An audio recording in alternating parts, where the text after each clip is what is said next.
Nous vous informons que ce programme est déconseillé aux moins de 10 ans. Ce soir, Crime vous propose un numéro spécial sur ces crimes qui ont marqué l'année 2016. 3 faits divers qui ont rythmé cette année. Crime spécial, ils ont marqué 2016. C'est tout de suite.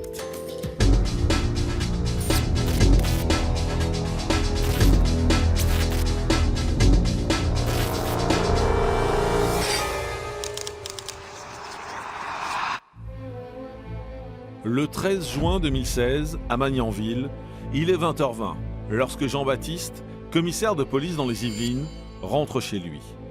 Alors qu'il franchit le portail de sa maison, un homme lui saute dessus et le poignarde à plusieurs reprises. Jean-Baptiste, 42 ans, s'effondre, alors que son assaillant se retranche dans la maison, où il prend en otage la femme du policier et son enfant.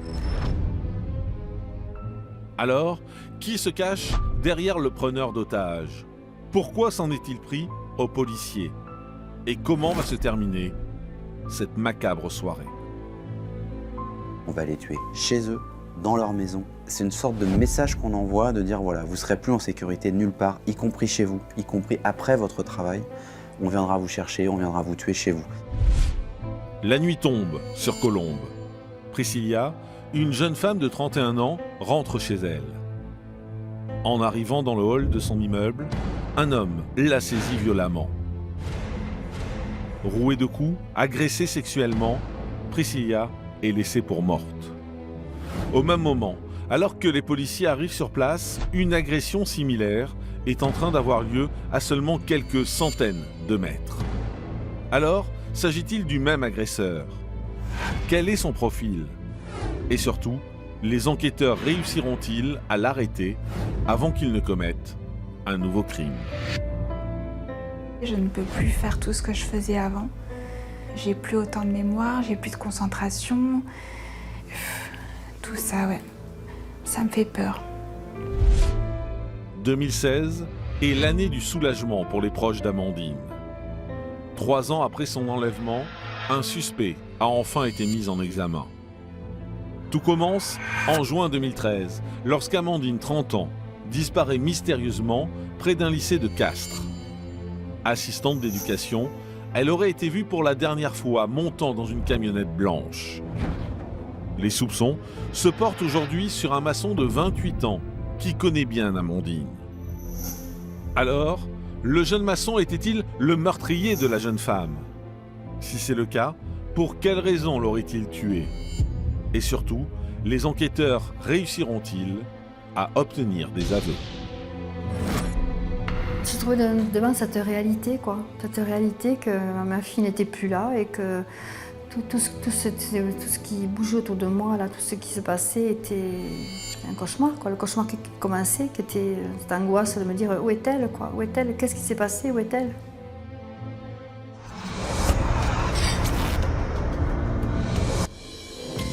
Crime spécial, ils ont marqué l'année 2016. Nous vous racontons ce soir l'histoire de Jean-Baptiste et Jessica, un jeune couple de policiers victime d'un terroriste.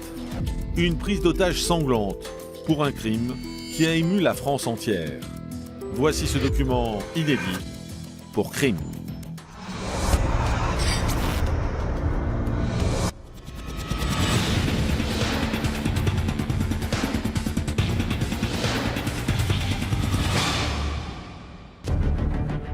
Dans l'affaire qui va suivre, vous allez découvrir l'histoire de Jean-Baptiste et Jessica, un couple de policiers appréciés de tous, dont le destin va brutalement basculer un soir de juin.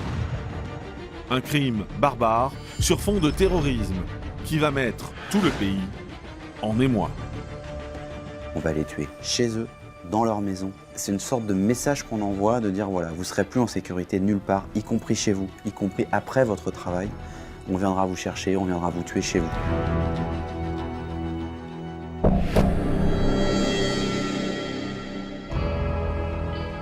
Nous sommes à Magnanville, dans les Yvelines.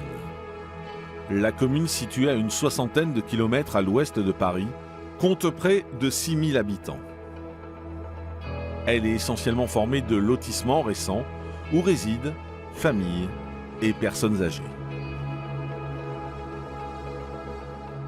Enfin, c'est vraiment voilà, la petite ville sans histoire, en périphérie de Mantes-la-Jolie. Effectivement, beaucoup de gens qui travaillent sur Mantes, qui travaillent sur les Mureaux, sur Meulan, et qui habitent là, dans des pavillons, dans des petites résidences très tranquilles. Mais ce 13 juin 2016, cette douce quiétude va être brusquement troublée. Il est environ 20h30, en cette belle soirée de printemps, quand Jean-Baptiste, 42 ans, rentre chez lui après une journée de travail. Ce sont des voisins qui, les premiers, vont entendre des cris en provenance de la rue et qui vont regarder à travers leurs fenêtres, à travers leurs portes pour voir ce qui se passe dehors et qui vont se rendre compte très vite qu'il y a une situation anormale. Alors qu'il franchit son portail, Jean-Baptiste est violemment agressé. Il essaie de s'échapper et crie pour prévenir le voisinage du danger. Mais l'assaillant le poursuit et lui assène 9 coups de couteau. Jean-Baptiste s'effondre. L'agresseur, à ce moment-là, il laisse la victime sur le sol et puis il repart vers la maison. Et là, il va entrer dans la maison, il va se barricader dans la maison. Retranché à l'intérieur du domicile de Jean-Baptiste, l'individu prévient qu'il détient des otages. Aussitôt, un voisin alerte les secours. Il y a eu un appel 17 immédiat. Les services de police sont avisés dans un délai très rapide. Alors, que se passe-t-il dans ce quartier d'ordinaire si paisible? Qui est l'individu qui s'en est pris à Jean-Baptiste? Et pour quelle raison?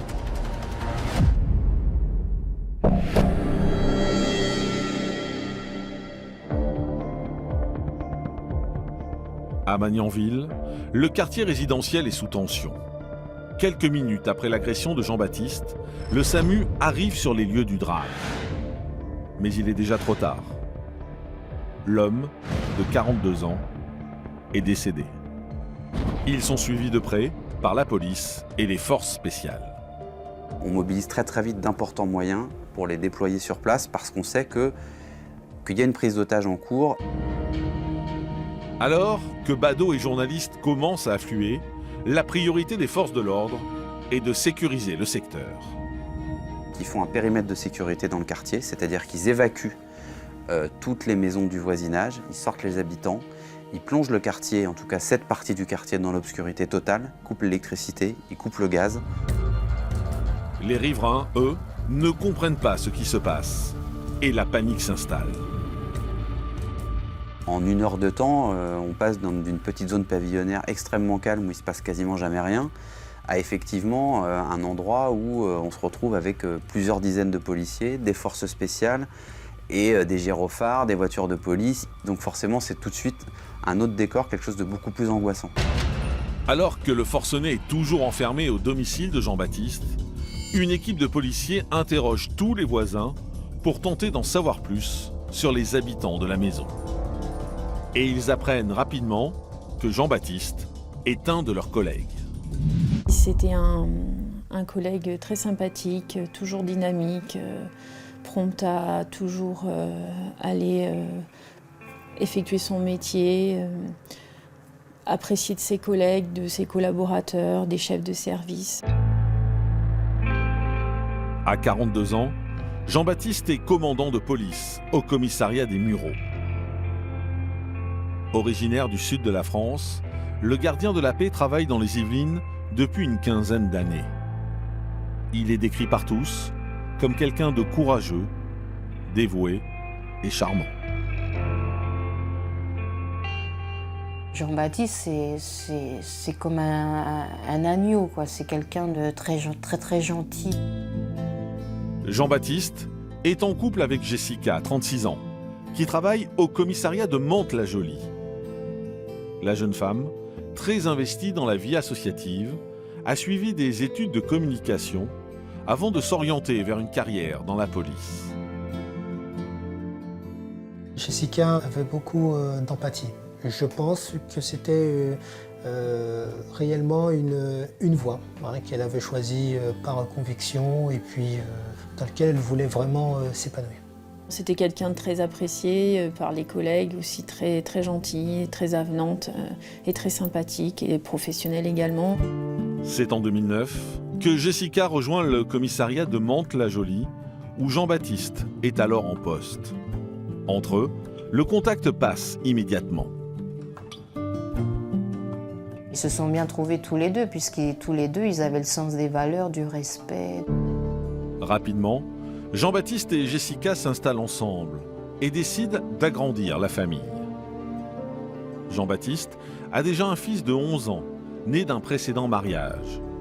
Et ensemble, ils ont un petit garçon âgé de 3 ans au moment des faits.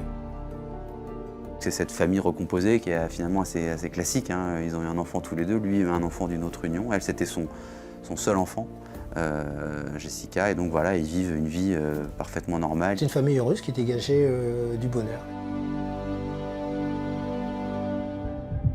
Sur les lieux de la prise d'otage, les enquêteurs se posent alors la question de savoir qui de la famille se trouve en ce moment dans la maison. Peut-être que son épouse et son enfant sont dans la maison. Donc les policiers, enfin le RAID part sur cette hypothèse que probablement il y a une prise d'otage avec une femme et un enfant à l'intérieur de la maison. Pour le RAID, il n'y a pas de temps à perdre. Le premier objectif est de joindre le preneur d'otages pour voir si une négociation est possible.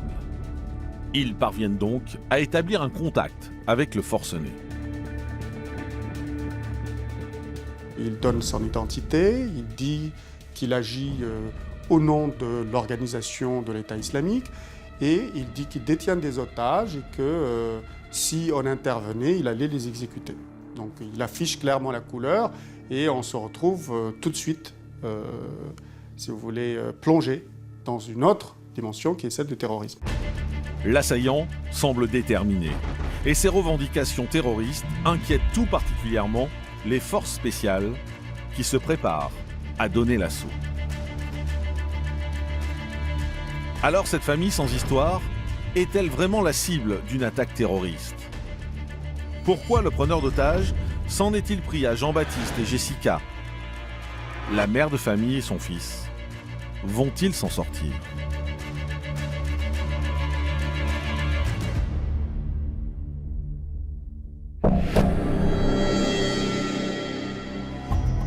À Magnanville, alors que la prise d'otage se poursuit à l'intérieur du pavillon de Jean-Baptiste et Jessica, les enquêteurs se renseignent sur le profil de l'assaillant.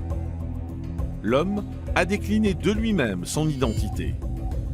Il s'agit de Larossi Abala, un Français de 25 ans, originaire de Mantes-la-Jolie. On est face à un jeune qui est élevé dans le même département, les Yvelines.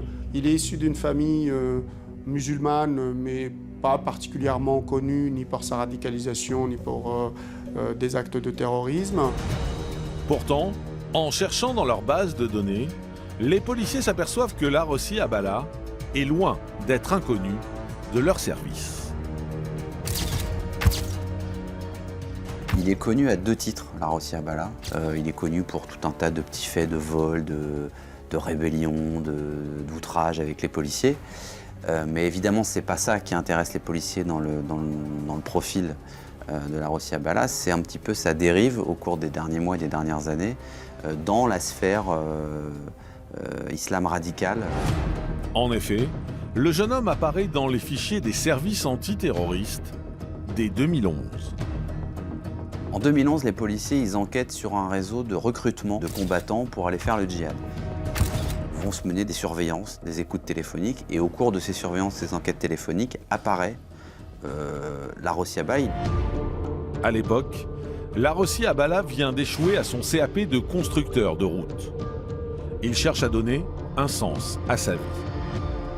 C'est alors qu'il rejoint une filière d'une petite dizaine de personnes qui a pour ambition de partir faire le djihad au Pakistan.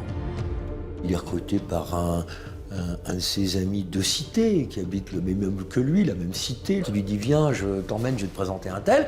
Et il tombe sur un gars charismatique qui va lui dire tu comprends, le combat de l'islam c'est important, là les musulmans sont opprimés. D'un seul coup d'un seul, le voilà investi. Il est investi d'une espèce de mission. Les membres du réseau se retrouvent alors régulièrement dans des parcs de la région parisienne. Se mettent en place dans ce groupe-là des individus qui se mettent à s'entraîner un peu, à faire un peu de sport, un peu de gym pour devenir un peu plus dur, un peu plus fort. Certains membres du groupe vont essayer de partir au Pakistan, mais ils sont immédiatement attrapés par la police à leur descente d'avion. Car la filière est surveillée par la direction du renseignement intérieur depuis plusieurs mois. Le 10 mai 2011, les policiers procèdent donc à l'arrestation des membres du réseau. Larossi Abala est placé en garde à vue.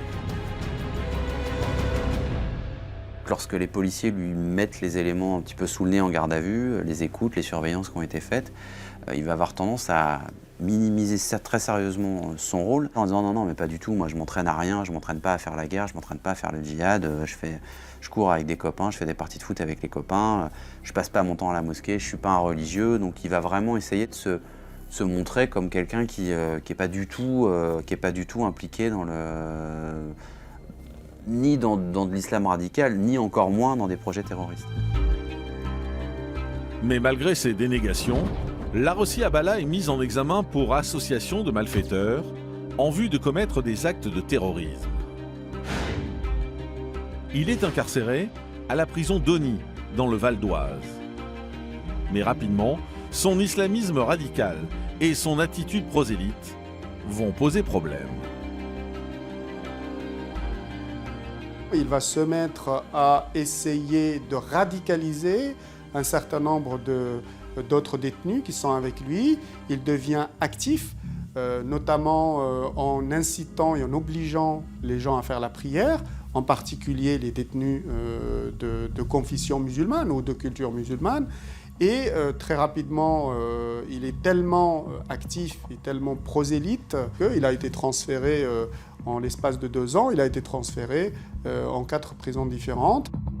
Le 30 septembre 2013, le procès des 8 membres de la filière s'ouvre devant le tribunal correctionnel de Paris. Les prévenus font profil bas.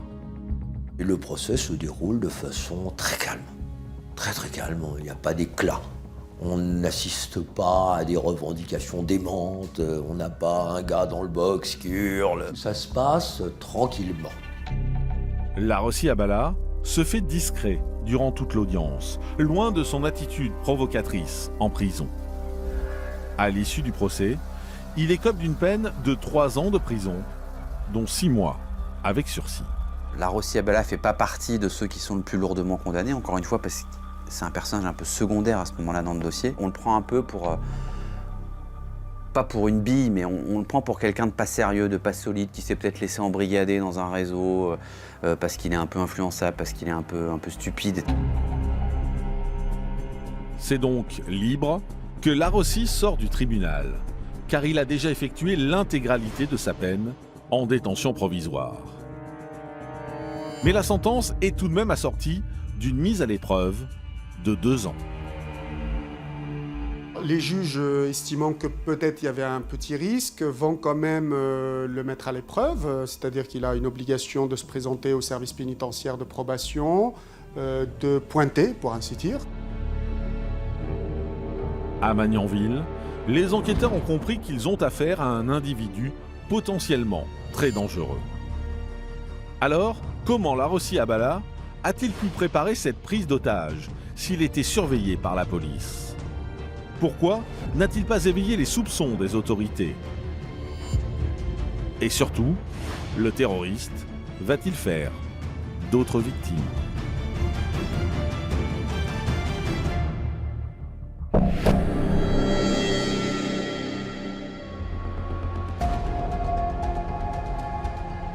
À Magnanville, les enquêteurs se demandent comment, suite à sa condamnation de 2013, Larossi Abala a pu échapper au contrôle des autorités alors même qu'il est fiché S. On se méprend un petit peu sur la notion de fiche S, puisque la fiche S est une fiche de surveillance qui n'induit pas que l'individu va être suivi 24 heures sur 24 par des policiers, mais en revanche qu'il avait été signalé dans le système comme pouvant être dangereux ou en tout cas constituer un danger pour l'État français. Mais dans les mois qui suivent sa sortie de prison, Larossi Abala ne semble justement pas représenter un danger. Au contraire, il s'insère dans la société. En 2015, il monte même une entreprise de livraison nocturne de sandwichs halal. Des signes a posteriori trompeurs. On peut dire probablement, avec très peu de risque d'erreur, qu'il avait usé d'une technique que l'on apprend aux islamistes radicaux, ce qu'on appelle la technique de la dissimulation, qui se dit taqiya. La taqiya, c'est une façon de faire semblant d'être inséré, d'être intégré, de ne pas être un radical, tout en gardant ses convictions profondes, extrémistes. Le 24 mai 2016, 3 semaines seulement avant le drame qui se déroule à Magnanville, un changement radical va être observé sur son compte Facebook. Soudain, eh bien, il va changer de profil, il va mettre en arrière-plan la couleur distinctive de l'organisation de l'État islamique, la couleur noire. Il va commencer à poster des posts et des articles et des liens qui sont de nature plus complotiste. Sur le moment, il y a tellement de profils qui changent qu'on ne le voit pas. On découvre que c'est à ce moment-là qu'il a fait allégeance au chef de l'État islamique, Abou Bakr al-Baghdadi. Les réseaux sociaux ont une importance capitale dans la stratégie de l'État islamique. Larossi Abala le sait bien. Et alors que la nuit est tombée à Magnanville, les forces de l'ordre interceptent une vidéo que le preneur d'otages est en train de diffuser en ligne depuis la maison de Jean-Baptiste et Jessica. L'assaillant, assez vite, va se mettre à se filmer, à faire une vidéo de revendication de son acte, qui est d'ailleurs assez longue, avec un discours très très long. On sait qu'il essaye qu'il se connecte sur des réseaux sociaux pour quasiment faire vivre en temps réel ce qu'il est en train de faire. Dans cette vidéo, filmée depuis l'ordinateur du couple, Larossi Abala revendique son acte et invite ceux qui le regardent à aller tuer les mécréants. Policiers, journalistes, surveillants pénitentiaires ou encore rappeurs. Mais ce n'est pas le pire. Chose dramatique, presque terrifiante à ce moment-là, surtout pour ceux qui regardaient en direct cette vidéo, c'est qu'il se pose la question en direct, il dit « je ne sais pas encore ce que je vais faire de l'enfant ». Pour le raid, il n'y a plus de temps à perdre. Il faut à tout prix intervenir pour sauver la vie de l'enfant, âgé de seulement 3 ans. À minuit 2, l'assaut est lancé. D'un seul coup, on entend quelques détonations, des coups de feu. C'est très bref. C'est une opération qui dure de facto moins de 2 minutes. Larossi Abala est abattu lors de l'intervention. Mais malheureusement, pour Jessica, il est trop tard. Là, lorsque le raid pénètre, c'est vraiment une scène d'horreur. Là, on découvre la mère gisant sur le sol, rigorgée. Et puis, on découvre le petit enfant, pas très loin, en fait, pas très loin de sa mère, qui est là et qui est hagard forcément. Il ne comprend pas ce qui se passe, il ne sait pas ce qui se passe. L'enfant, choqué mais indemne, est donc le seul survivant de cette tuerie. Jean-Baptiste et Jessica sont tous les deux morts sur place des suites de leurs blessures. Alors, pourquoi ce couple de policiers a-t-il été pris pour cible? Comment Larossi Abala a-t-il préparé son attaque? Et surtout, a-t-il agi seul?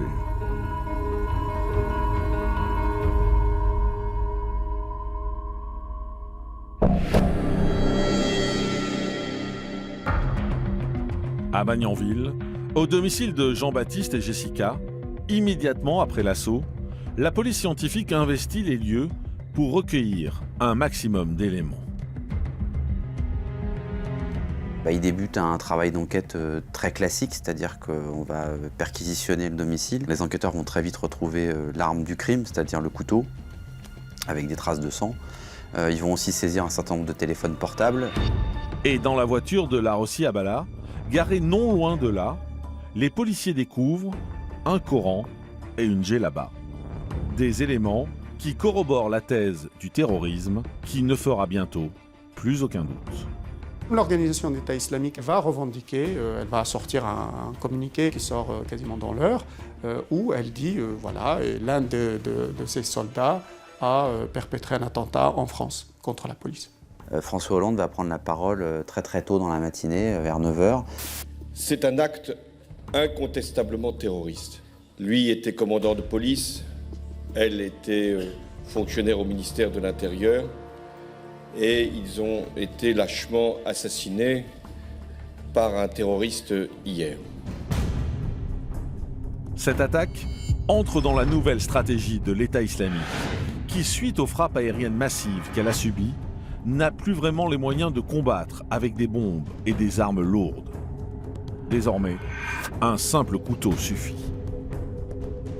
Ils leur disent, voilà, trouvez tout ce que vous voulez, tout ce que vous pouvez, mais tuez des gens, et tuez des policiers si vous pouvez. Lui, il ne fait qu'appliquer ce principe. On est face à des modes vraiment barbares, sauvages, d'assassinats, qui sont des assassinats ciblés. Les enquêteurs sont face à un mode opératoire inédit. Car si les policiers sont régulièrement pris à partie dans l'exercice de leurs fonctions, ils ne l'ont en revanche jamais été directement à leur domicile. On va les tuer chez eux, dans leur maison, devant leurs enfants. C'est-à-dire que c'est une sorte de message qu'on envoie de dire, voilà, vous ne serez plus en sécurité nulle part, y compris chez vous, y compris après votre travail. On viendra vous chercher, on viendra vous tuer chez vous. Et c'est ça qui crée une vraie onde de choc, une vraie terreur. Pour l'ensemble des policiers, ça traduit que vous faites un métier certes dangereux, ça vous le saviez, mais que surtout la fonction que vous exercez peut mettre en danger aussi votre propre famille. Et ça, c'est inacceptable. Les policiers envisagent alors que Larossi Abala ait pu vouloir se venger personnellement de Jean-Baptiste. Les relevés de géolocalisation du téléphone du preneur d'otages dans les jours précédant l'attaque leur apportent, en ce sens, une information capitale. On peut retracer le cheminement en disant que probablement il a surveillé le lieu du travail, surveillé l'heure de début de fin, qu'il a suivi pour connaître l'adresse, qu'il a pris des notes sur leurs habitudes, qu'il s'est familiarisé, en fait. C'est une sorte de prédation. C'est comme un prédateur qui suit sa victime. Alors, Larossi Abala a-t-il choisi sa victime? Dans toutes les vérifications qui ont été faites par les enquêteurs, il n'y a pas de lien. C'est-à-dire que jamais Jean-Baptiste ne s'est préoccupé de Larossi Abala, n'a eu un dossier à Larossi Abala à traiter. Larossi Abala ne s'en serait pris à Jean-Baptiste et Jessica uniquement parce qu'ils étaient policiers. Mais a-t-il élaboré seul son projet ou avait-il des complices? Sans procès en vue, les familles de Jean-Baptiste et Jessica obtiendront-elles des réponses?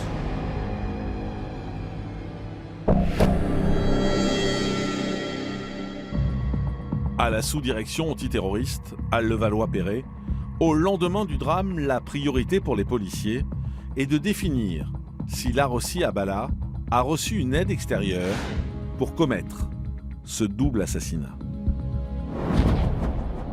Les policiers vont mener pas mal d'investigations dans l'entourage proche de Larossi Abala. Donc perquisition des domiciles, garde à vue, audition, un petit peu pour savoir si ces gens-là étaient au courant des projets de Larossi Abala, s'ils l'ont aidé, même accessoirement. 3 hommes, dont 2 qui avaient déjà été condamnés avec Larossi Abala en 2013, vont être placés en garde à vue. Mais ils nient catégoriquement être impliqués, et aucune preuve ne semble indiquer le contraire. Le terroriste serait-il ce que l'on appelle un loup solitaire? Il n'a dit à personne ce qu'il allait faire. Il a fait tout son repérage tout seul, il a fait le renseignement tout seul, il a fait le préparatif tout seul. Il ne s'est aidé de personne dans l'accomplissement de son meurtre. Et de ce point de vue, on peut dire qu'il est un loup solitaire. Larossi Abala, qui est donc le seul responsable du drame, est mort durant l'assaut du raid. Dès lors, il n'y aura jamais de procès pour rendre justice à Jean-Baptiste et Jessica.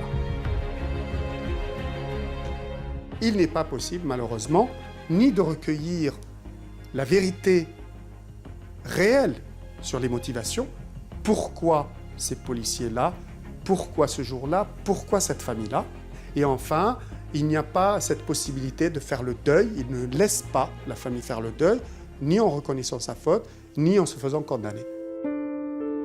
Et c'est tout un peuple qui attend des réponses. L'attentat de Magnanville provoque une onde de choc dans tout le pays. L'écho est national. Cette affaire a touché effectivement l'ensemble de la population. Au-delà du monde policier, c'est l'ensemble des concitoyens qui sont choqués par cet acte barbare. L'émotion est due à la fois à l'assassinat d'une famille complète, mais surtout à cet enfant qui a vu le meurtre de sa mère devant les yeux. Le 17 juin 2016, François Hollande rend hommage au couple de policiers lors d'une cérémonie officielle. Et dans les jours qui suivent la tragédie, les marques de soutien se multiplient à travers toute la France. Il y a des mobilisations partout.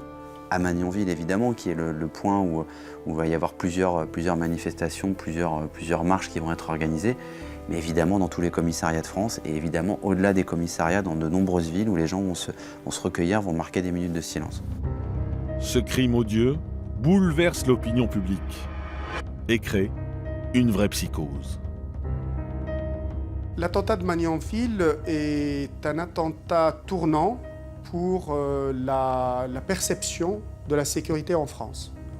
C'est la première fois qu'un terroriste va pourchasser des policiers, des protecteurs de la nation, et va aller jusqu'à chez eux et va inverser complètement le rapport qui existait auparavant, où on avait les policiers qui pourchassaient les criminels, qui les attrapaient et qui les mettaient en prison. Là, on a une inversion des rôles. C'est Magnanville, c'est le monde à l'envers. C'est le monde à l'envers terroriste.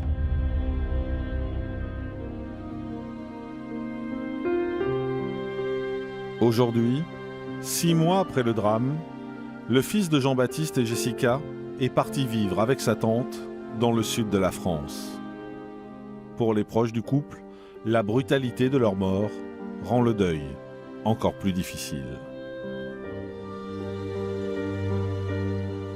Je préfère rester sur et me dire que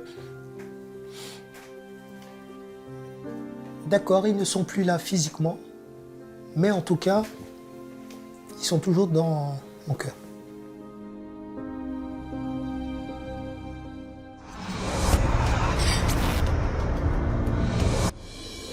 Crime spécial, Ils ont marqué 2016 se poursuit et nous vous proposons maintenant de découvrir l'histoire de Priscilla et de Sandrine.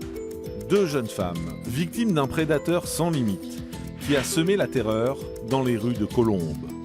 Un récit inédit pour Crime.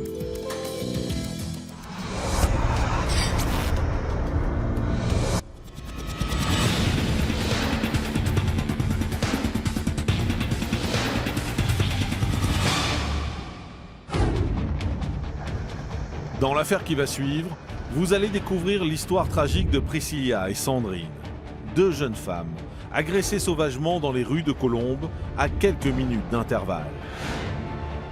2 crimes d'une extrême barbarie qui ont marqué leurs victimes à tout jamais. Je ne peux plus faire tout ce que je faisais avant. J'ai plus autant de mémoire, j'ai plus de concentration.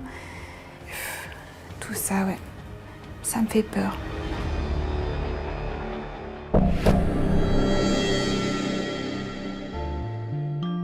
Nous sommes à Colombes, une commune de plus de 85 000 habitants, située au nord-ouest de Paris.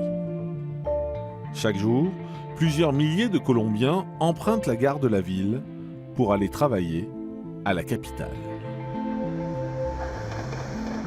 Colombes, c'est une ville dans laquelle on trouve et des cités difficiles et des quartiers pavillonnaires extrêmement tranquilles, résidentiels et sans histoire.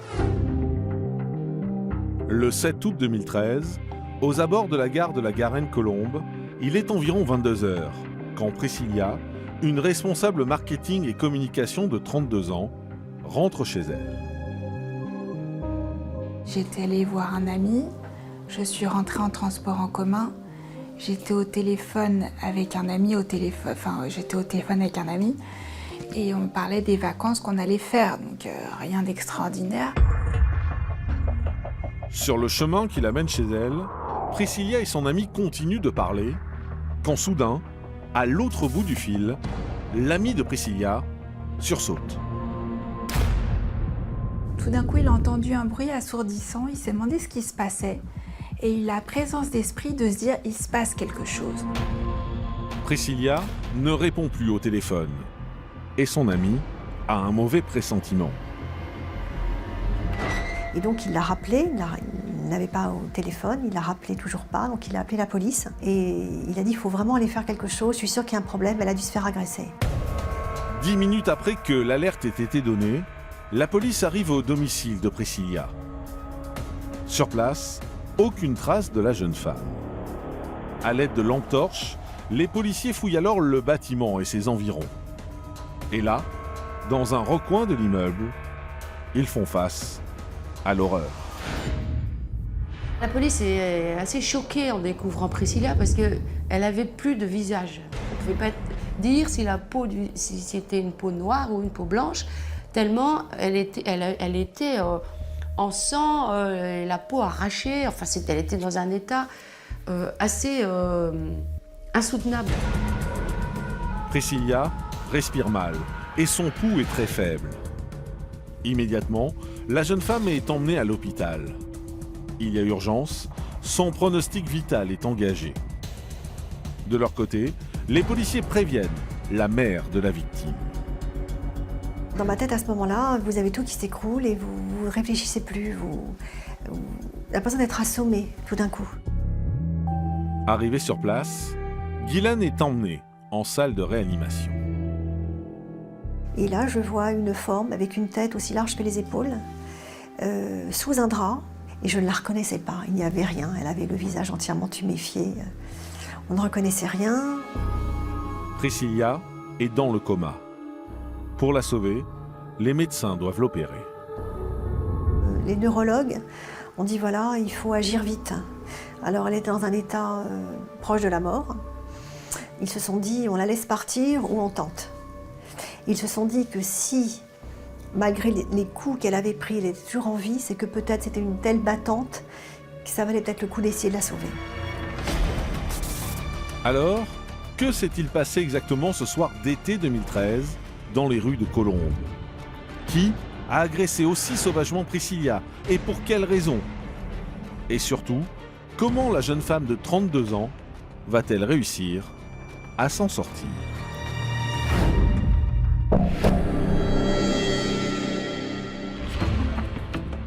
À Colombes, alors que Priscilla est entre la vie et la mort au bloc opératoire, les policiers sont appelés sur une nouvelle intervention à seulement 600 mètres de la première agression. La victime est une jeune femme de 19 ans que nous appellerons Sandrine. Globalement, il se passe une demi-heure entre la première agression et la seconde agression.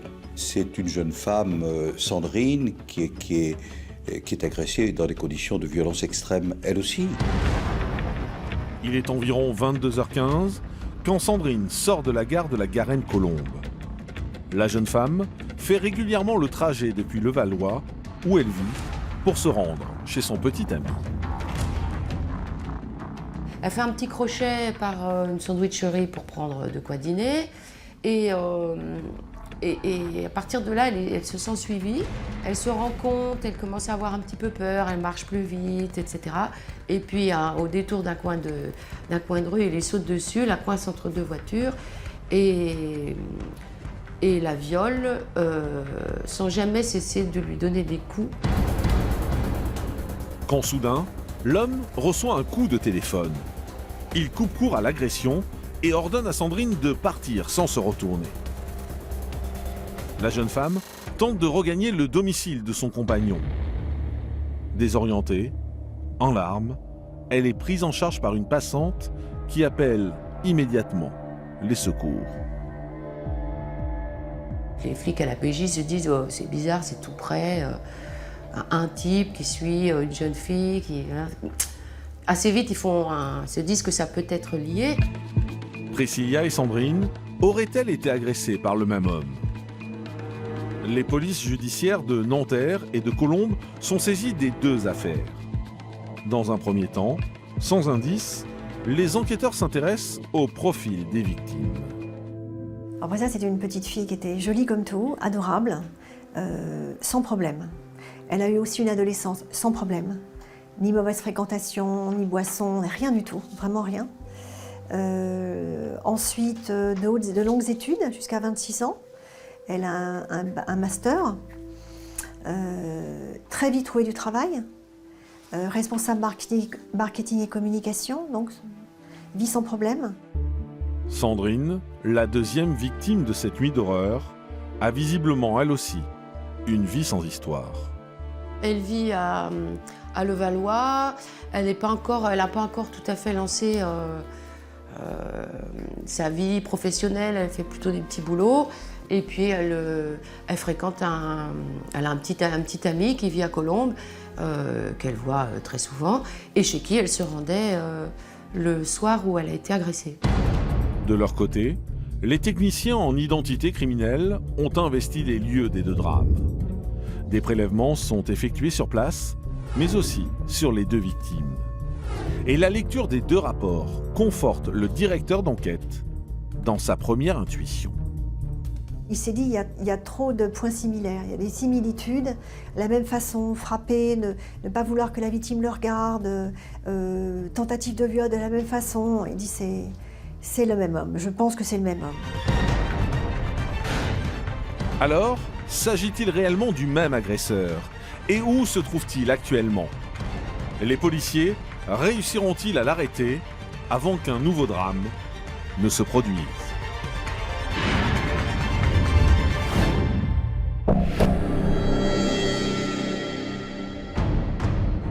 À la PJ de Nanterre, les enquêteurs sont dans l'impasse.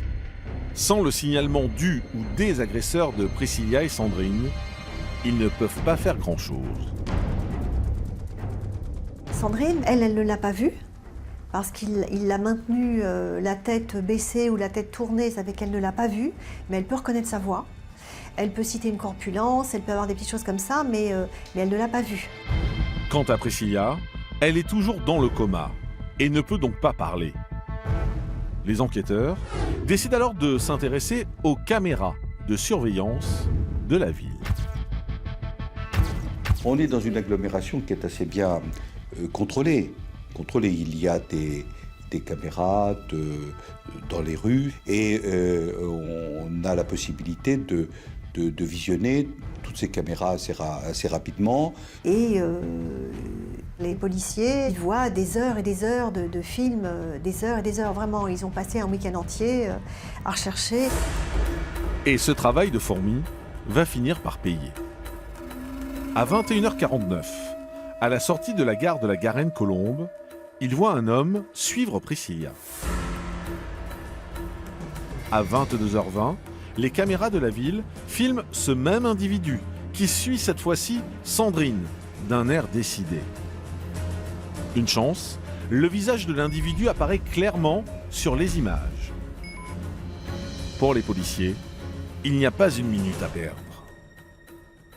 Avec la photo de ce personnage, ils vont au commissariat de Colombes, où les policiers, évidemment, notamment ceux de la BAC, la brigade anticriminalité, connaissent assez bien la population, en tout cas la population délinquante.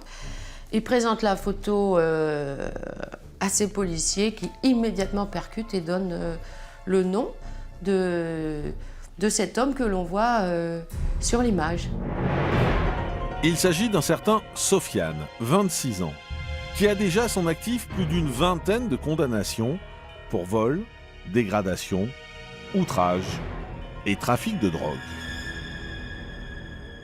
C'est un petit délinquant, mais un petit délinquant super agressif, que les policiers qualifient simplement de barjot.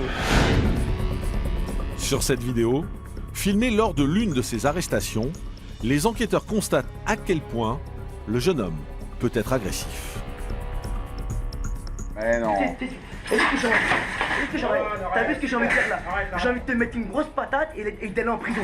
T'as vu là ou pas? Arrête. Alors, qui est réellement Sofiane? Est-il l'auteur des 2 agressions? Les enquêteurs ne le savent pas encore, mais ils vont découvrir que cette nuit d'horreur aurait bien pu être évitée.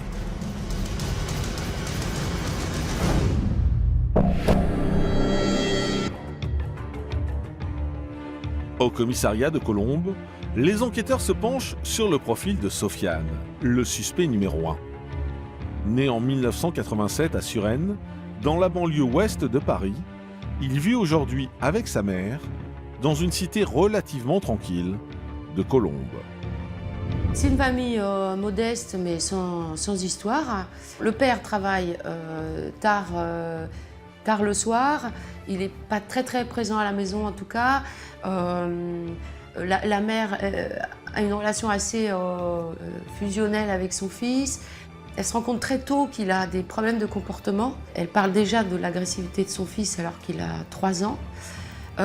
Et s'en suivront des années de un peu je t'aime moi non plus, où elle le surprotège par moments, le rejette ou enfin, au moins ne sait pas quoi en faire à d'autres moments. Sofiane est un adolescent impulsif, violent et manipulateur. À tel point qu'entre 12 et 15 ans, il est hospitalisé en pédopsychiatrie. Son comportement destructeur s'amplifie en 2004 avec le décès de son père. Il plonge alors dans l'alcool et 5 ans plus tard, il franchit un nouveau cap. Il a suivi une femme qui lui plaisait dans la rue, dans son immeuble, dans son escalier. Il lui a sauté dessus. L'agression sexuelle, elle est avérée, mais lui, il explique que c'était juste qu'il avait envie qu'il la draguait parce qu'elle lui plaisait. Et d'agression sexuelle, en fait, il s'agit simplement d'un vol de bisous. Voilà. Sofiane est alors inscrit au fichier des auteurs d'infractions sexuelles. C'est alors qu'en s'intéressant d'un peu plus près à son casier judiciaire, les enquêteurs découvrent que depuis 1 an, Sofiane purge une peine de prison pour une succession de délits. Et depuis mai, soit 3 mois avant les faits, il bénéficie d'un régime de semi-liberté. Toute la semaine, du lundi au vendredi, vous partez le matin, vous rentrez le soir à la prison, mais les week-ends, c'est libre jusqu'au lundi soir. Le soir, durant la semaine, Sofiane est censé rentrer à la prison pour 18 h. Alors, comment se fait-il qu'il soit dehors à 21 h, le jour des faits, comme les enquêteurs peuvent le voir sur les vidéos? Il devait rentrer au plus tard à 21 h, non pas à 18h30, parce qu'il avait rendez-vous chez le kiné. Mais bon, il n'est jamais allé chez le kiné et finalement, il a erré dans Colombes. Et il rentre à la prison aux alentours de minuit. Et là, il a du sang sur lui, du sang sur sa sacoche, du sang sur ses chaussures, puisque tout a été retrouvé après.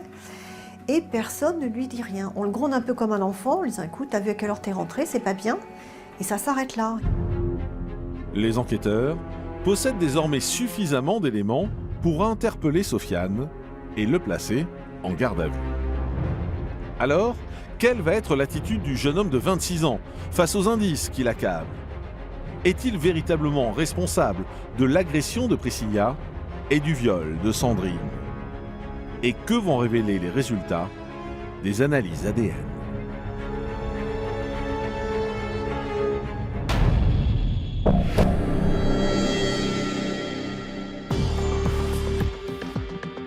À Nanterre, Les policiers entament leur 4e jour d'enquête.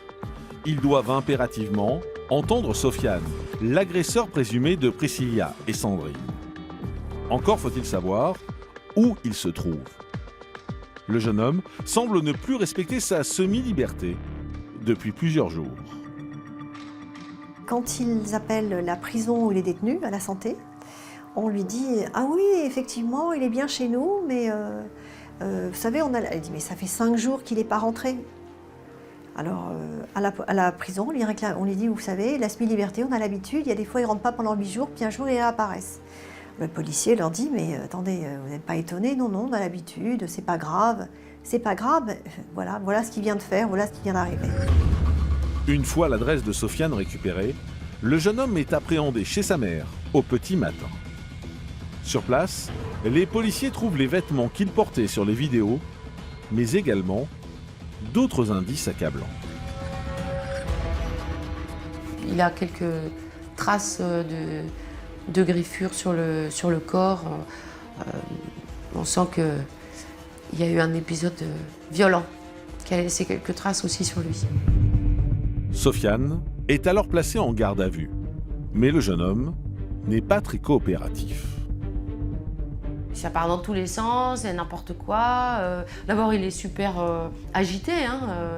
Il faudra le menotter quasiment tout le temps. Il nie complètement les faits qui lui sont reprochés, en dépit des éléments à charge que les services de police, les services de justice lui apportent.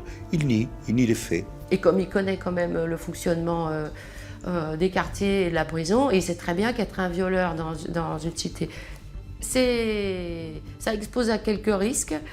On peut se faire corriger, et en prison, c'est un peu compliqué aussi d'être un violeur, puisqu'on est quand même rejeté totalement par les autres.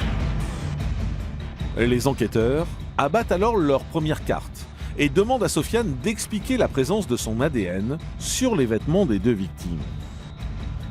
Le suspect donne sa version des faits. Il a entendu du bruit alors qu'il passait à côté du domicile. Il est venu la secourir. C'est la raison pour laquelle on trouve des traces d'ADN sur les vêtements de Priscilla. Pour Sandrine, il se promène dans la rue, il la voit titubante, il l'aide à se rétablir, il lui propose son aide, en un mot. Tout ça est absolument délirant. C'est alors que les enquêteurs vont porter le coup de grâce à Sofiane. Ils lui lisent les résultats des analyses ADN réalisées sur Priscilla et Sandrine. Les analyses génétiques vont démontrer que c'est bien son ADN sur les cheveux, sur le corps de Sandrine. Un peu plus tard, on découvrira aussi la présence d'un chromosome Y de Sofiane dans le vagin de Sandrine. Voilà. Et là, il est cuit, archi cuit. Mais le jeune homme continue de nier les faits. Au terme de sa garde à vue, Sofiane est donc mise en examen pour tentative de meurtre, tentative de viol, viol et vol avec violence. Il est incarcéré à la maison d'arrêt de Fresnes dans l'attente de son procès.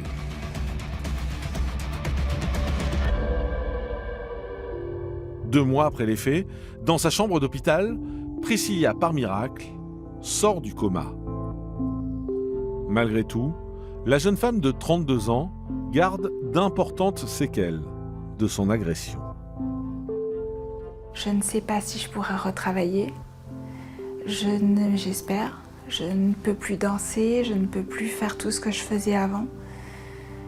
J'ai plus autant de mémoire, j'ai plus de concentration. Tout ça, ouais. Ça me fait peur.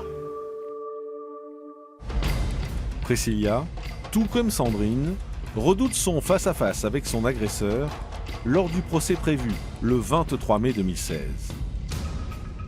Alors, Sofiane continuera-t-il à nier les faits devant les deux jeunes femmes? Comment ce jeune homme, pour le moins impulsif, va-t-il se comporter dans le box des accusés? Et quel sera le verdict des jurés?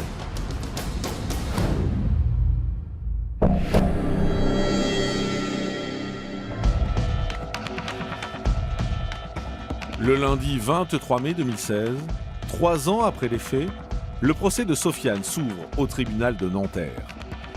L'arrivée de l'accusé, surnommé le monstre de Colombes par les médias, est très remarquée.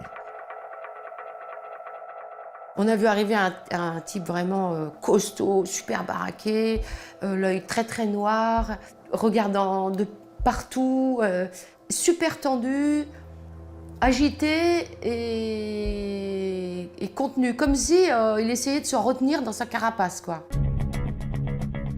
Si Sandrine refuse de baisser les yeux face à son agresseur, pour Priscilla, la situation est insoutenable. J'avais ma chaise, je l'avais tournée sur le côté pour pas être face à lui. Parce que lui, il était en face de nous, derrière une vitre, mais il nous regardait. Alors Sandrine le défiait son regard. « Ah, tu m'as fait ça, machin. » Je voulais pas. Je voulais pas parce que je voulais pas déjà qu'il me reconnaisse au cas où il sort, on ne sait jamais. Et puis, pourquoi faire? Ça me sert à quoi d'aller défier son regard? Derrière son box vitré, au fil des débats, Sofiane enchaîne les provocations. Il me tutoyait, il tutoyait aussi Sandrine. Il nous a plusieurs fois, il a parlé à ma mère ou il a parlé à moi en disant « Et toi tu as fait ci, et toi tu as fait ça, et toi tu avais ci, toi tu as... » Plusieurs fois je me suis énervée en me disant « Il va arrêter de me tutoyer, moi je suis pas sa pote, moi je le connais pas, je suis pas sa copine. » Si devant la cour, Sofiane reconnaît avoir agressé les deux jeunes femmes, il continue de nier le fait d'avoir violé Sandrine. Il a été jusqu'à dire que finalement, s'il y avait eu rapport, c'était consenti. Qu'elle avait trompé son copain, mais qu'elle ne voulait pas lui dire. Elle avait préféré tourner ça en viol. Oui, oui, c'est monstrueux, monstrueux. Des propos inconcevables qui ne facilitent pas le travail de la défense. Il y a un moment où il s'est quand même aperçu qu'on ne soutenait pas sa ligne de défense et qu'on ne la soutenait que pour pouvoir dire, regardez comme ce type est en dehors de la réalité, qui était la seule ligne possible. Au bout de 3 jours de procès, coup de théâtre. En désaccord avec ses avocats, Sofiane décide de les récuser. L'ajournement du procès est évité de justesse. Un de ses avocats est commis d'office par la présidente du tribunal. 5 jours plus tard, le jeune homme est fixé sur son sort. Les jurés n'ont eu aucun état d'âme. Le verdict tombe le lundi qui suit, et il y a 5 à 6 heures de délibération. Et je ne vous cache pas qu'on a tous été surpris quand la peine prononcée a été celle de la réclusion criminelle à perpétuité assortie d'une peine de sûreté de 22 ans. On ne s'attendait pas à une peine aussi lourde.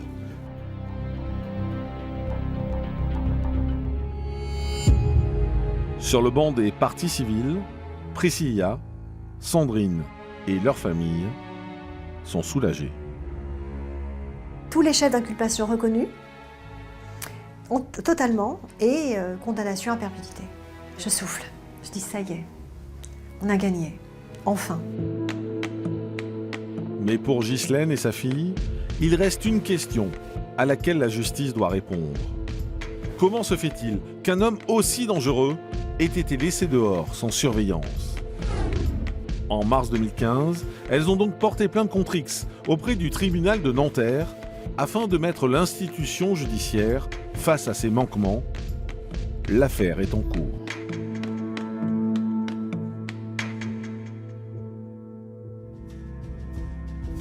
Aujourd'hui, 3 ans après sa violente agression qui lui a laissé de nombreuses séquelles, Priscilla tente de reprendre une vie normale. Sa santé ne lui permet pas de faire de projets à long terme. Mais la jeune femme garde espoir. Quand ma mère est venue à l'hôpital, un jour, je lui ai dit « J'aimerais qu'on fasse une liste de rêves. J'aimerais faire ça, j'aimerais faire ça, j'aimerais faire ça, j'aimerais faire ça. » Et du coup, à l'heure actuelle, comme je suis sortie de l'hôpital et que je suis en rééducation, du coup, je peux me permettre de réaliser cette liste. Donc du coup, j'essaye de faire ce que j'avais écrit sur cette liste. Donc j'en suis qu'au début. Donc il y a des choses que j'ai faites et il y a encore des choses à faire.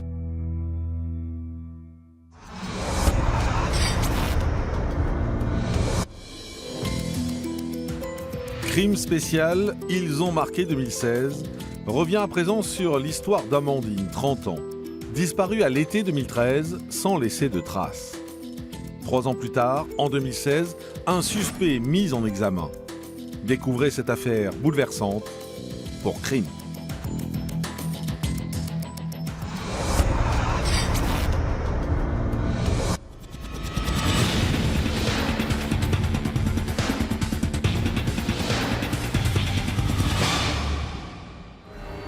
Dans l'affaire qui va suivre, vous allez découvrir l'histoire d'Amandine, disparue sans laisser de traces durant l'été 2013, et qui 3 ans plus tard, en 2016, va connaître un incroyable rebondissement.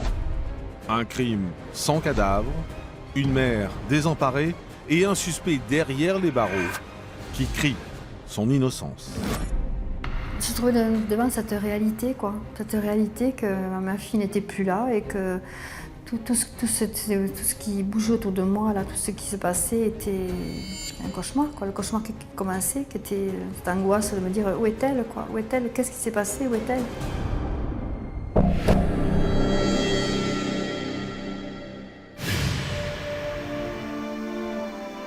Nous sommes à Roquecourbe, un petit village du Tarn de 2300 habitants, situé à 10 km de Castres. Le village, proche de la région montagneuse du Sidobre, au sud du Massif central, est apprécié pour sa quiétude. Roquecourbe, c'est un petit village dans la périphérie donc de la région toulousaine, bordé de cours d'eau, de forêts, et c'est un petit village de pêcheurs, d'ouvriers extrêmement sympathique où il y a une grande qualité de vie. Le mardi 18 juin 2013, il est près de 21h. Comme presque tous les soirs, Monique appelle sa fille Amandine, qui travaille comme assistante d'éducation au lycée de Castres. Tous les mardis, on s'appelait parce qu'elle était donc à l'internat. Elle travaillait le lundi, elle était à l'internat le soir, et donc on s'appelait quand elle avait du temps pour elle. Elle m'appelait, on discutait de sa journée, de la mienne.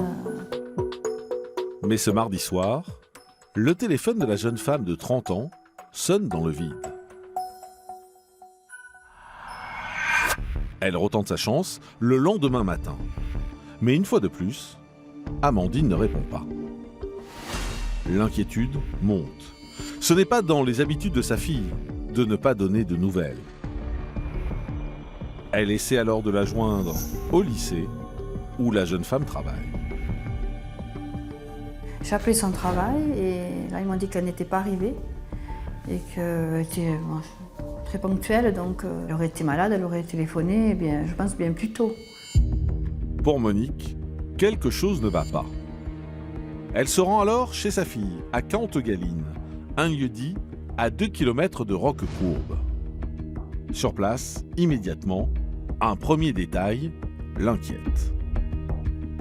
C'est en arrivant donc au chemin, quand j'ai tourné, j'arrive au chemin et que j'ai vu sa porte grande ouverte, alors là ça a été le pire. Là ça a été quelque chose de... Là j'ai eu encore plus d'angoisse parce que là vraiment je me suis dit c'est pas normal. C'est pas normal.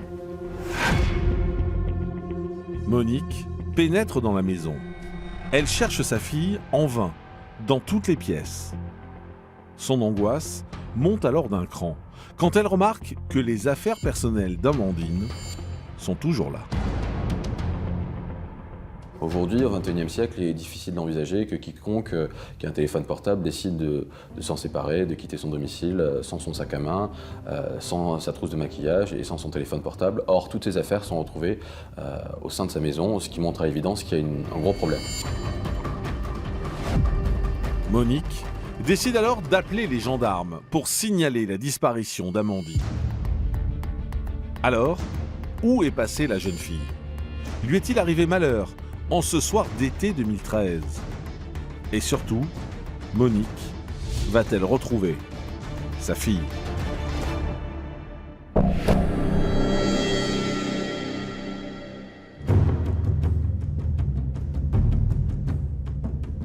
À la gendarmerie de Roquecourbe, l'appel de Monique est pris très au sérieux.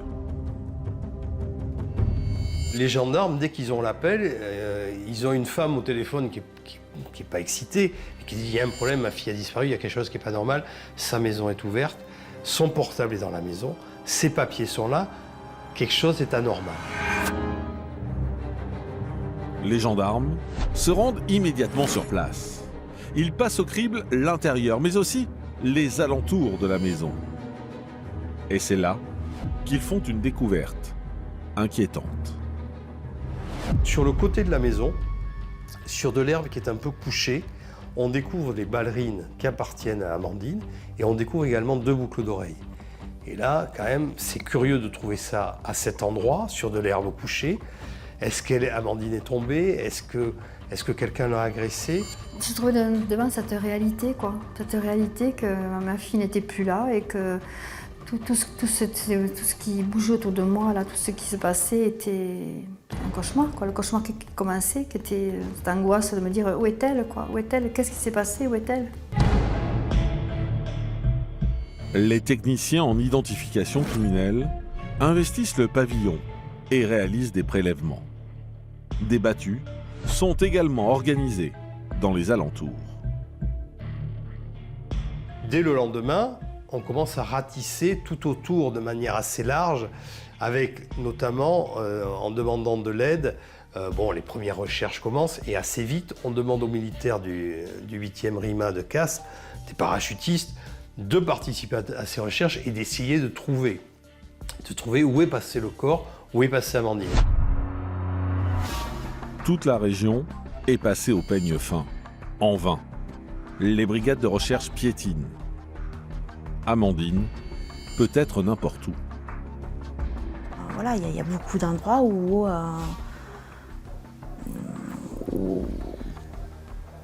il y a possibilité de faire des choses sans que personne ne voit rien, n'entende rien. Voilà. Le temps est compté si l'on veut retrouver Amandine vivante. Les Roquecourbois, touchés par la disparition de cet enfant du pays, décident alors de prêter main forte aux autorités. Ces gens vont largement diffuser un appel à témoins, bien au-delà de Roquecourbe et bien au-delà de Castres.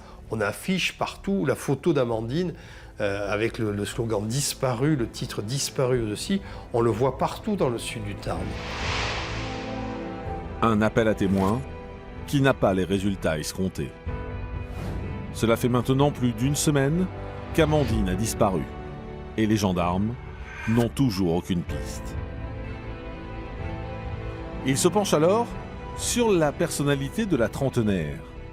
Monique, sa mère, décrit une jeune femme sans histoire. Elle a d'autant plus de mal à comprendre la disparition brutale de sa fille. Amandine, c'est une jeune femme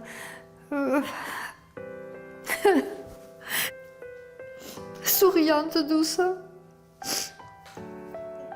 qui aime énormément le contact, qui est très sociable, qui aime aider les autres, qui adorait son travail. Dans un village où il y a 2000 habitants, on n'est pas une inconnue. Surtout elle qui a grandi ici et qui est impliquée dans la vie locale, dans les associations. Donc forcément, voilà, c'est une enfant du pays et puis c'est une enfant du pays qui est appréciée. Si en apparence tout va bien, Amandine a pourtant des soucis affectifs. Quelques jours avant sa disparition, elle a rompu avec son compagnon, un enseignant du lycée où elle travaille. Une relation passionnelle et houleuse qui a duré 2 ans. Il y a eu des épisodes comme ça où ça n'allait pas, où elle voulait partir. Moi, il m'est arrivé une fois d'aller la chercher. Et puis bon, après, il lui téléphonait, elle revenait. Moi, je savais très bien que de toute façon, C'était reculer pour mieux sauter, parce que ça n'allait pas. Alors, la disparition d'Amandine est-elle liée à cette rupture? A-t-elle décidé de changer d'air sans prévenir personne? Ou le compagnon d'Amandine est-il impliqué dans cette disparition?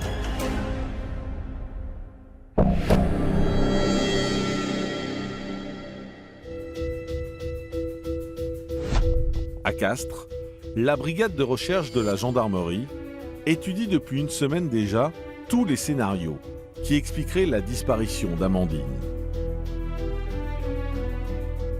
Suite à sa récente rupture, la jeune femme aurait-elle pu commettre l'irréparable? Première piste, suicide. On sait qu'elle est fragile et perturbée, mais on sait aussi qu'elle aime la vie. Donc tous les éléments qui ont été recueillis auprès de son entourage révèlent qu'elle n'avait aucune intention de mettre fin à ses jours. Autre possibilité, elle aurait tout simplement décidé de partir pour quelques jours afin de faire le point. C'est bon, elle a eu un petit coup de vague à l'âme, elle est partie droit devant elle, marcher, et puis bon, on l'a retrouvée prostrée dans un coin. Mais non, ça n'a pas été le cas. Ces deux pistes abandonnées, les gendarmes se tournent alors naturellement vers l'ex-compagnon d'Amandine. Mais la piste du crime passionnel est également rapidement écartée. C'est pas lui, ça c'est sûr, quoi. Il a un alibi qui est irréprochable. En train de surveiller des élèves en train de passer un examen, donc il ne pouvait pas quitter là où il était, quoi. Pour les enquêteurs, c'est une nouvelle impasse. Mais au cours de leurs investigations, ils apprennent que la jeune femme cherchait à vendre sa maison. Elle a donc, de manière assez logique, mis des annonces, notamment sur les sites internet, et que peut-être, est-ce que c'est une hypothèse, est-ce que un acheteur potentiel, dans une raison qui reste à définir, n'aurait pas profité de l'annonce pour rencontrer cette jeune fille? Une visite aurait-elle mal tourné? Pour le moment, cette piste ne donne rien. Les gendarmes décident alors d'élargir leur champ de recherche.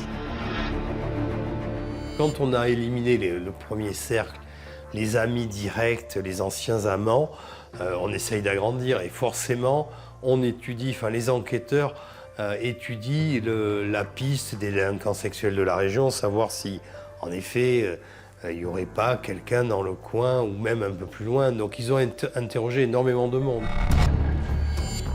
Mais une fois de plus, cette piste n'aboutit à rien. Et pour les proches d'Amandine, le calvaire est interminable. De toute façon, malheureusement, on est impuissant. Hein. On est impuissant. On est démunis. Et on ne peut qu'attendre et c'est long. Un mois après sa disparition, pour ne pas oublier Amandine et garder la mobilisation intacte, une marche est organisée par les Roquecourbois. Ce sont plus de 700 personnes du village et des alentours qui viennent soutenir Monique. C'est une marche de l'espoir, on a tous un petit ruban vert justement pour symboliser l'espoir, pour qu'on parle d'elle parce qu'on ne veut pas qu'au bout d'un mois ça passe à la trappe, que voilà, on reprend une petite vie normale et puis non, il y a encore des choses à faire, quoi. Donc oui, on veut qu'on continue, qu'on parle d'elle, il faut continuer de parler d'elle parce qu'on ne sait toujours pas. Et dans les rues de Roquecourbe, les villageois deviennent de plus en plus suspicieux. On part un peu dans une psychose aussi à ce moment-là parce que on se méfie de tout le monde. Les gens à essayer le moindre geste, le moindre truc est analysé, décortiqué. Car les pistes abordées par les enquêteurs échouent les unes après les autres. Alors, qu'est-il arrivé à la jeune femme? Les gendarmes vont-ils trouver des réponses? Et quel rebondissement leur réserve l'enquête?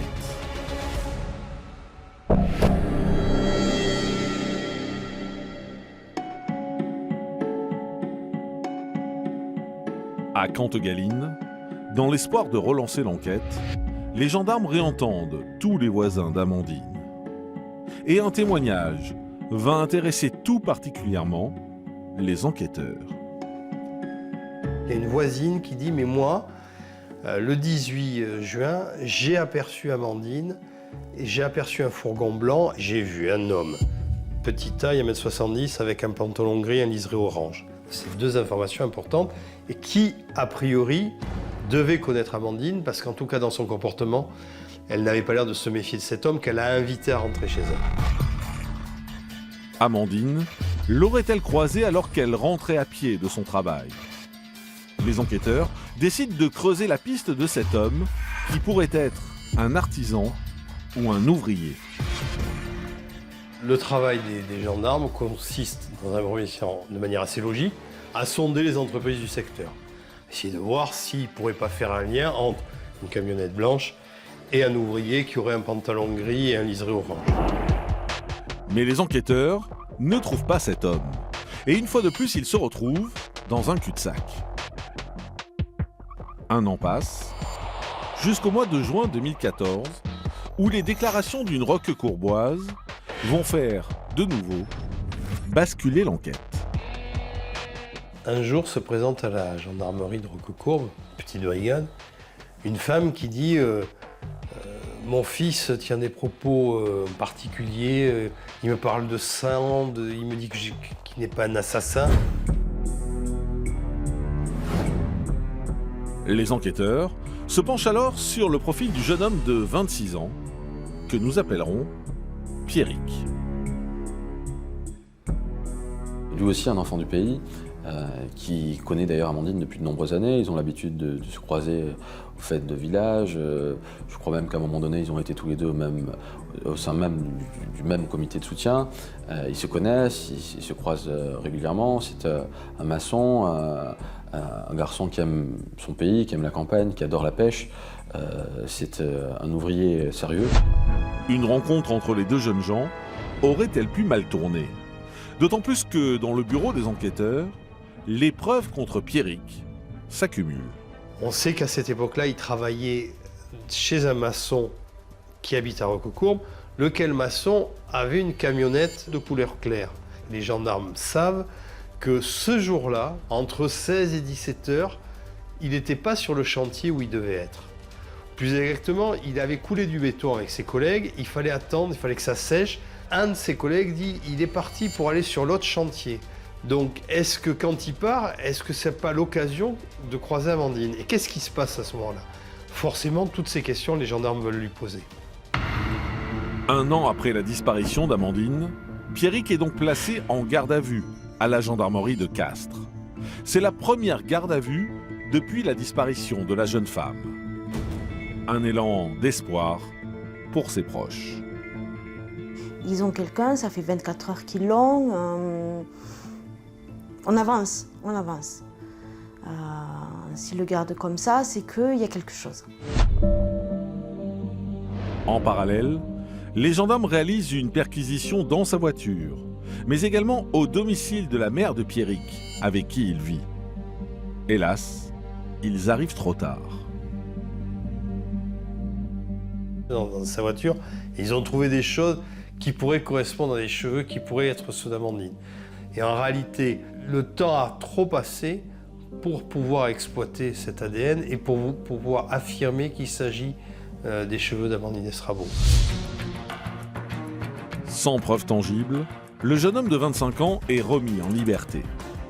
Alors, Monique reverra-t-elle un jour sa fille? Et Pierrick est-il vraiment au-dessus de tout soupçon?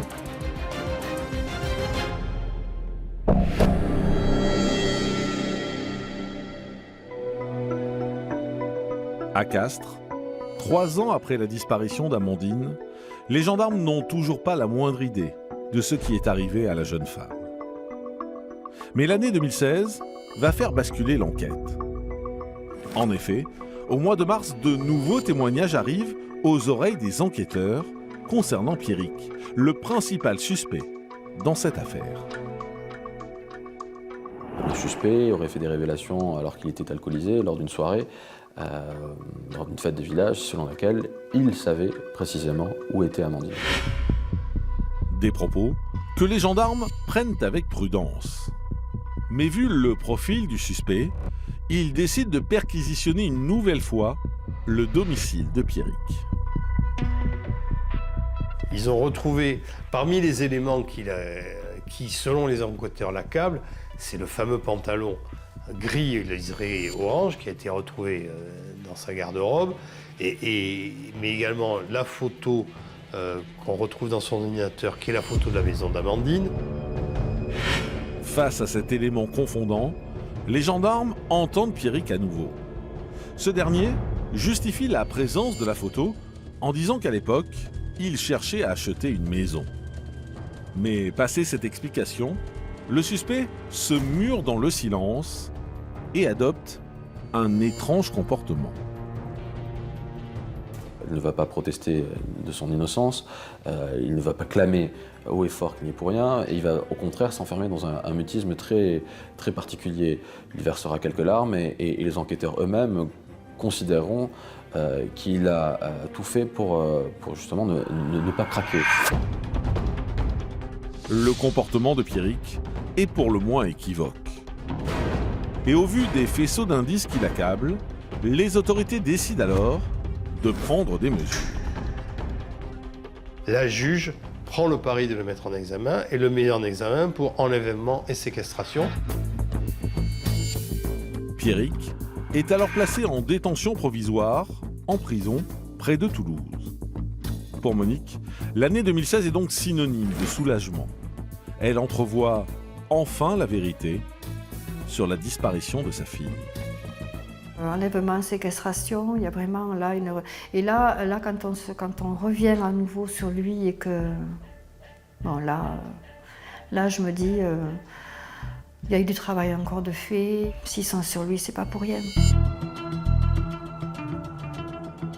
Mais la mère de Pierrick est convaincue du contraire. Alors qu'en 2013, elle avait dénoncé les propos suspects de son fils, dorénavant, Martine le défend.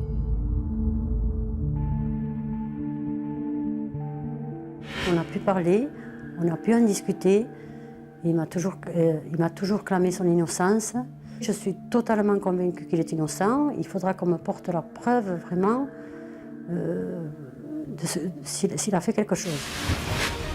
Pour l'heure, l'instruction en cours a pour but d'apporter des réponses à la mystérieuse disparition d'Amandine. Alors, les enquêteurs sont-ils sur la bonne voie? Pierrick va-t-il faire des aveux? Va-t-on enfin savoir ce qui est arrivé à Amandine?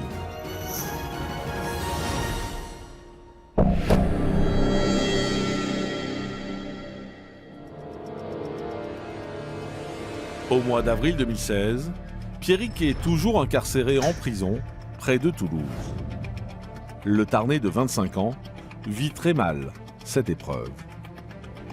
Quand on se retrouve en prison et qu'on découvre la prison pour la première fois, c'était un choc. Et on peut imaginer que pour cet homme, le choc a été terrible. Et notamment, il va, semble-t-il, y ait des contacts, on va dire, de confiance avec un codétenu qui, lui, est déjà beaucoup plus habitué à cet univers carcéral. Fragilisé, Pierrick se serait confié à son codétenu. Le suspect lui aurait dessiné un plan détaillé de l'endroit où se trouverait le corps d'Amandine. Pour s'assurer de la véracité du plan, le juge d'instruction ordonne une expertise. On demande à un expert graphologue de savoir si c'est son écriture. L'expert dit oui, ça correspond. C'est pas forcément une science exacte, c'est pas l'ADN, mais voilà, ça a du poids également. Et les confidences ne se seraient pas arrêtées là. Pierrick aurait également avoué à son codétenu le viol et le crime d'Amandine.